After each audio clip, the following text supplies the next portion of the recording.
ចាបងអាចយកឡានចាំមកវាយដូរយកថ្មីទៅប្រើបានហើយបងមិនលក់ទៅទាំងអញ្ចឹងទេបងរៀបចំជូនមកស្អាតមកផ្លឹងឲ្យទៅប្រើ5ម៉ោងដូចបងបានឃើញគឺឡានទៅតម្លាក់មកដល់ថ្មីថ្ងៃហ្នឹងតែម្ដងមកជាមួយ Nixon 012និង015ពណ៌សនេះគឺ015បាតគឺ7ពណ៌បងប្អូនណាថ្មីណាប្រឡាក់ផុកណាបងប្អូនបាញ់ជ្រូកដីអស់គឺលិតបានបងតគ្នាថ្មីសបុកខ្មុំអីគឺសំណុំស៊ីនទាំងអស់នេះដូចបងប្អូនបានឃើញជាក់ស្ដែងបងប្អូនថតជូនណាបងប្អូនចានេះពណ៌ខ្មៅ012ចាផ្នែកខាងក្រោយបងប្អូនចា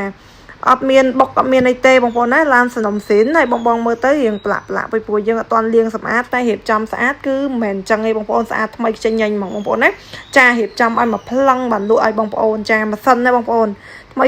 បងអត់មានច្រេះមានអីទេឡានស្អាតហើយឆ្នាំខ្ពស់តម្លៃសមរម្យបងប្អូនទិញNixonនេះបងប្អូនយកទៅដឹកគឺបានច្រើនមែនតើវាដឹកបានច្រើនជាងតាកុមារបងចាហើយប្រភេទនេះគឺ Nixon 015ពណ៌សបងមើលម៉ាស៊ីនអូម៉ាស៊ីនលិតបានបងប្អូនទាំងគ្នាអញ្ចឹងបងប្អូនចាប់អារម្មណ៍អាចធ្វើការកក់លុយបងរៀបចំជូនបងប្អូនមកស្អាតមកផ្លឹងយកទៅប្រើប្រាស់បូកក្រុមនឹងការធានាម៉ាស៊ីនប្រអប់លេខជូនដល់ពុកម៉ែបងប្អូនទិញដាច់ក៏បានវាយដូរក៏បានបង់រំលោះក៏បានដែរបងចាមានទាំងអស់មានគ្រប់សេវាកម្មចាអញ្ចឹងបងចាប់អារម្មណ៍តាក់ទងមកណាចាធ្វើការកក់លុយរៀបចំជូនមកស្អាតមកផ្លឹង